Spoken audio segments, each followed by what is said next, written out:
कोई ईवीएम में गड़बड़ी की आशंका लग रही है, ईवीएम लूट लिए जाने की बात आप कह रहे हैं, ईवीएम में बदल दिए जाने की बात आप कह रहे हैं, तो इसका मतलब आपको कहीं ना कहीं आशंका है, नतीजों को लेकर के आप चिंता में है। स्वाभाविक है, वो होना भी चाहिए है। लेकिन ये जो कल से कल पूरा विवाद हुआ है, इसका बैकग्राउंड आप समझिए। चुनाव के बीच में ही ममता बनर्जी ने कहना शुरू कर दिया था अपनी पार्टी के लोगों को कि ईवीएम की रक्षा करनी है, जी जान से रक्षा करनी है, हम लोग को 24 घंटे स्ट्रांग रूम के बाहर मौजूद रहना है और उससे हटना नहीं है। तो एक तो पहला तो ये हुआ कि आशंका लग रही है। दूसरी बात जो ये समझ में आती है, वो कहीं ना कहीं अपोजिशन का जो ये माइंडसेट है कि पहले से क्वेश्चनेबल बनाना शुरू करो, इसका आधार बनाना शुरू करो कि अगर नतीजे अपने खिलाफ जाते हैं, हालांकि अभी ऐसी कोई बात नहीं है, अभी तो गिनती होगी तब पता चलेगा, लेकिन नतीजे अगर अपने खिलाफ जाते हैं तो उसको ये रंग दिया जा सके कि ईवीएम में बदलाव किया गया होगा। एक पहले से एक आधार बनाने की बात होती है। दूसरा कारण तो इसमें यह लग रहा है। तीसरा कारण एक अचानक कल का एक वीडियो वायरल होना है जो स्ट्रांग रूम के अंदर किसी तरह की एक्टिविटी की खबर थी। अब उसको चुनाव आयोग को क्लियर करना मैं यही खबर फिर दिखा देती हूँ जिसकी बात अभी अजीत जी कर रहे हैं। कोलकाता में ईवीएम को लेकर विवाद कैसे शुरू हुआ उसकी टाइमलाइन आप समझिए। पूरा विवाद एक वीडियो के सामने आने के बाद शुरू हुआ जिसे टीएमसी ने सोशल मीडिया प्लेटफॉर्म एक्स पर शेयर किया।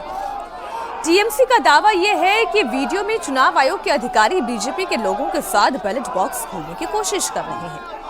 इसके बाद कोलकाता के अनुशीलन स्ट्रांग रूम के बाहर टीएमसी समर्थक इकट्ठा हो गए और बीजेपी के कार्यकर्ता भी वहां पर पहुंच गए।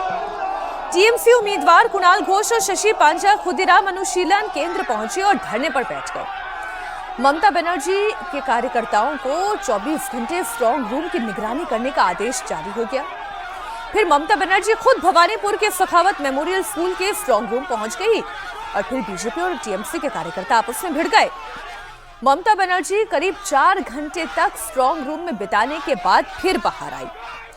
तो पहली बात तो यह है कि कोई प्रूफ नहीं है कि कोई गड़बड़ी हो रही थी। केवल एक वीडियो को आधार बनाकर फेक न्यूज फैलाकर यह बताने की कोशिश की गई राजकुमार जी कि देखिए कुछ गड़बड़ी हो रही है।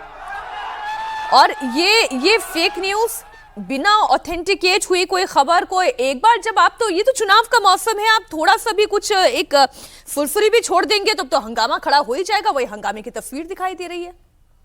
देखिए वो वीडियो फेक है रियल है ये तो वेरिफिकेशन से पता चलेगा और वो काम चुनाव आयोग को करना चाहिए, वही कर सकता है। हमने वोटिंग वाले दिन देखा था कि अमित मालवीय ने एक वीडियो पोस्ट किया था कि ईवीएम में बीजेपी के इलेक्शन सिंबल के सामने टेप लगा हुआ है।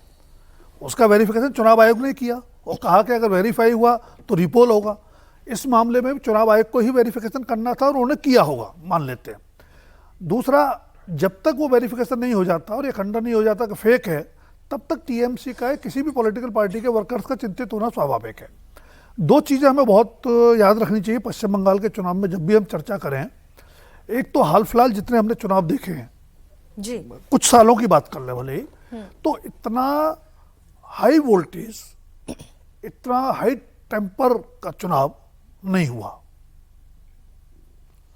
सर 21 का चुनाव भी हाई टेम्पर का था, लेकिन वो एक तरफा हाई टेम्पर था।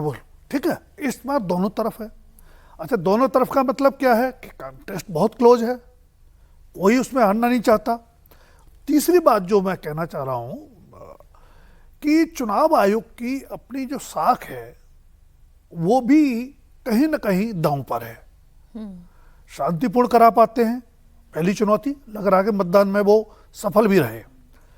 निष्पक्ष और स्वतंत्र होता है, वो चुनौती अभी बाकी है, वो चुनाव परिणाम के बाद पता चलेगा। अब बात करते हैं ममता बनर्जी जिस तरह से स्ट्रांग रूम में गई जी, उस वीडियो में दिखाया गया है कि वहां कुछ ऐसी गतिविधि हो रही है। चुनाव आयोग ने सफाई क्या दी है कि वो जो पोस्टल बैलेट हैं उनके छांटने का काम हो रहा था और जो एक निर्धारित प्रक्रिया के तहत होता है। दुविधा यहाँ पे आ रही है कि चुनाव आयोग का कहना है कि हमने तमाम पॉलिटिकल पार्टीज के एजेंट्स को इन्फॉर्म किया था कि वो आए, कुछ आए कुछ नहीं आए। कुछ नहीं आए में अगर टीएमसी के लोग नहीं आए ये कहना चाह रहा है चुनाव आयोग, तो ये बात गले से उतरने वाली इसलिए नहीं है कि टीएमसी और बीजेपी दो के ही तो स्टेक्स हैं वहाँ, बाकी पार्टीज का मतलब कोई नहीं है। तो जिनके बीच मुकाबला है उस पार्टी के पोलिंग एजेंट नहीं आए होंगे या काउंटिंग एजेंट नहीं आए होंगे, ये आसानी से गले नहीं उतरता है। तो क्या कोई जल्दबाजी हुई है? नहीं, हम यहाँ बैठ के कह सकते हैं कि चुनाव आयोग इसकी बेहतर जानकारी हमको दे सकता है।